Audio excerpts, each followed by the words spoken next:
He has a lot of great ideas. He's not a stupid man. He's worth $9 billion. I feel like our country is going down the drain. He's actually a very intelligent man who cares deeply about America. There is no question that this is the person who will go to Washington, D.C. and be able to absolutely turn the place around.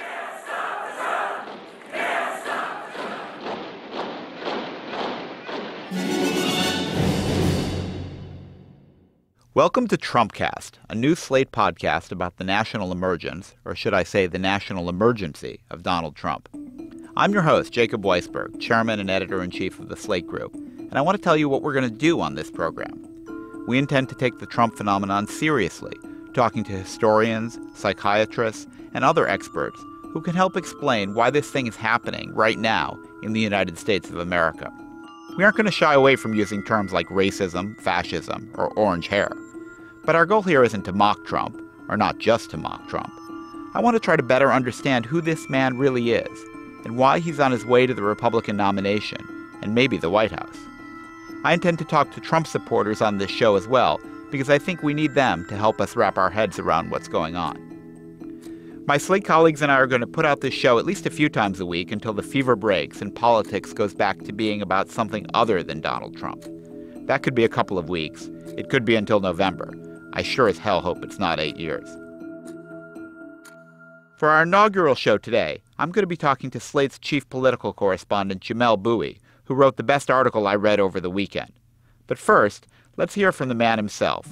Here are some of Trump's tweets from @RealDonaldTrump, read for you by Gabriel Roth. U.S. Secret Service did an excellent job stopping the maniac running to the stage. He has ties to ISIS. Should be in jail. The Failing at NY Times is truly one of the worst newspapers. They knowingly write lies and never even call to fact check. Really bad people. Because Governor Kasich cannot run in the state of Pennsylvania, he cannot win the nomination and should not be allowed to compete in Ohio on Tuesday. Bernie Sanders is lying when he says his disruptors aren't told to go to my events. Be careful, Bernie, or my supporters will go to yours. Governor Kasich of Ohio just stated on a morning show that he doesn't watch politics or anything on television. He only watches the Golf Channel. We are asking law enforcement to check for dishonest early voting in Florida on behalf of little Marco Rubio. No way to run a country.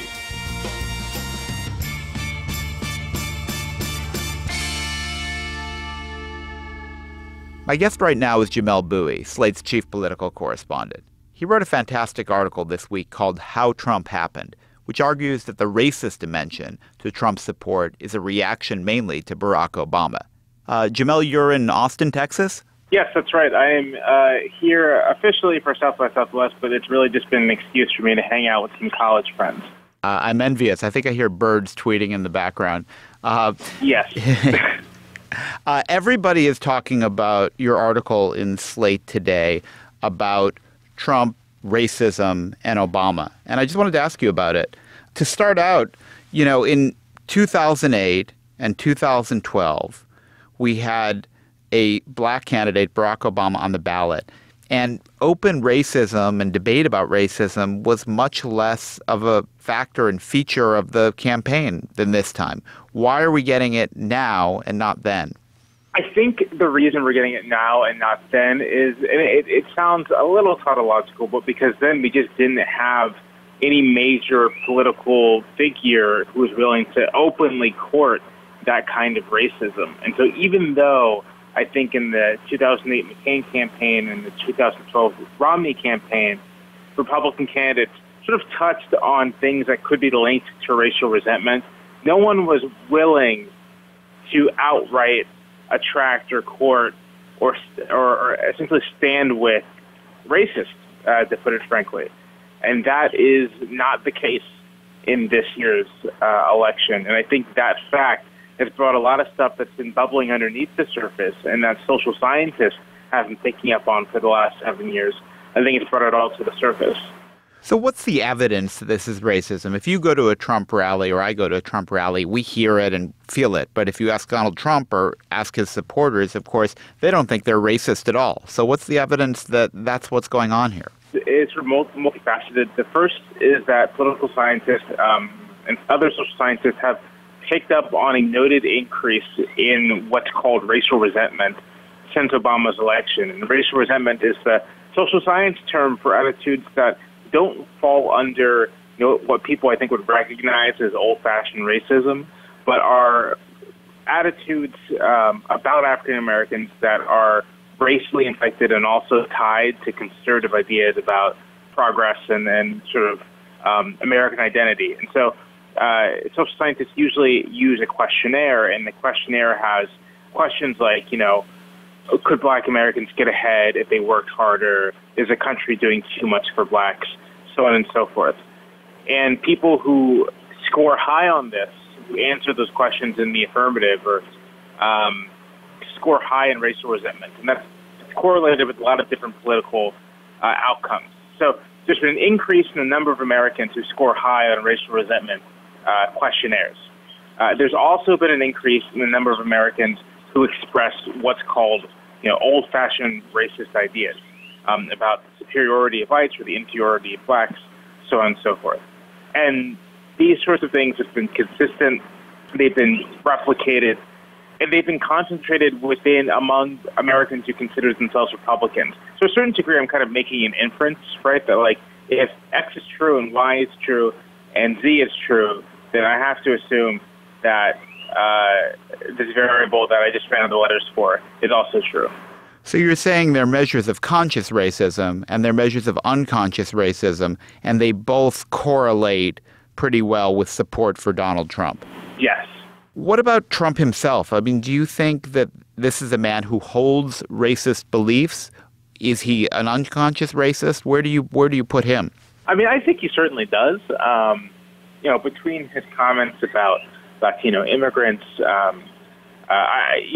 anti-Black racism is pretty much verboten in mainstream society. It's very, you can't say things like that and expect to stay in the good graces of the mainstream.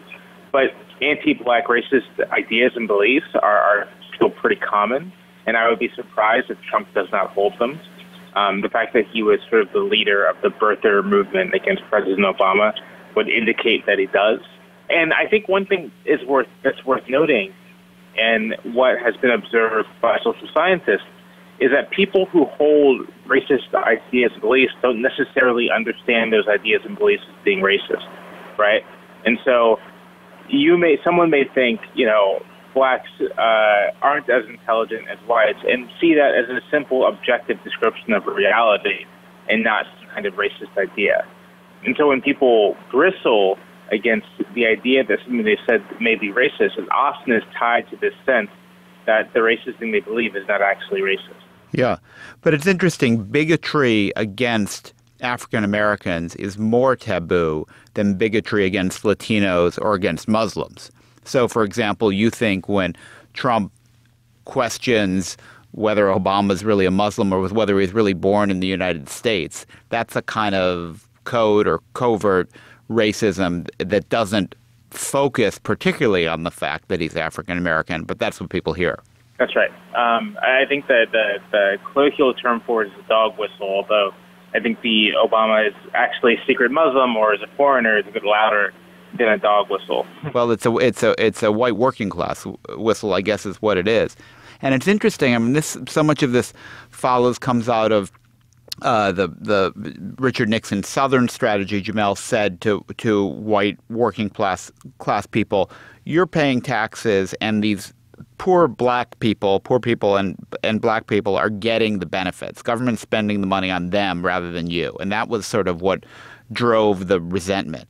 How has that changed with Trump? Is that his message to the white working class? I think it's something a little different, although I think it's a kind of a species of the same kind of message.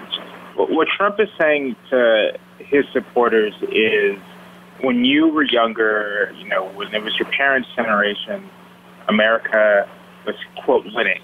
And America worked for people like you. But now our leaders are doing nothing but immigration. They're doing nothing but Muslims. Obama's in the White House, and we're not winning anymore. And that, I think, it's easy to read that as just sort of being bluster.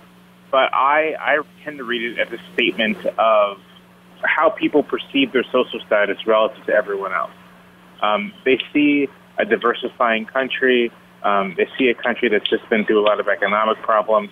They see that the kind of status that their parents and grandparents held, where as long as they did what they were supposed to do, they would come out, if not on top, then someplace reasonably secure. All of that is going away. And all of that is tied in the United States very intimately to being white. For most of this country's history, being white was one of the things that didn't guarantee success, but it precluded a certain level of social stigma, a certain level of social isolation. And that's no longer the case. Even if it even ever was the case, I think for a lot of Americans it was, but now it definitely is not true. And all of that is just producing a lot of anger that Trump, I think, is picking up on. So first the government safety net frayed, and now the safety net of white privilege is fraying. Right. Just as a last question, Jamel, you've been going to these Trump rallies. What does it feel like as an African-American journalist? You're a member of at least two categories of people who might feel unwelcome around Donald Trump supporters. At first, I went to a Trump rally last year in Dallas, Texas, and that was actually, it was kind of this weird carnival atmosphere. It's only been the last month since Trump has been winning, interestingly enough, that the rallies have taken on a more sinister and dangerous feeling sense. So the handful of events I went to in Las Vegas during the Nevada primary, one of those was the one where Trump said he wanted to punch a protester in the face. And when he said that, I felt unsettled by the level of enthusiasm for it. So it seems that's just getting worse. Well, Jamel, I really want to thank you for being our guest today on Trumpcast. Thank you for having me. Hopefully I can be on again sometime soon. You definitely can. Sooner the better. That's it for today's episode of Trumpcast. Thank you to my first guest, Jamel Bowie. Check out his article on Slate.com, How Trump Happened. And I want to thank Gabriel Roth for voicing @Real Donald Trump's tweets. And thanks to you for listening to our first episode of Trumpcast. I hope we're not doing this show too much longer, but we'll be here as long as the Donald is. Help spread the word by giving us a rating and review on iTunes. This is a new podcast, so make sure to subscribe so you get every episode as soon as it comes out. You can subscribe in iTunes or wherever you're listening. This show is produced by Henry Malofsky and Jason DeLeon. Slate's executive producer is Steve Lichtai. Andy Bowers is our chief content officer. Every show will end with something about Donald Trump that made us laugh. Let's go out today with this Saturday Night Live clip about Ben Carson getting punched in the face at a Trump rally. I'm Jacob Weisberg. I'll talk to you on the next Trumpcast. It's okay, I'm fine. Guys, what did I say? Not this one!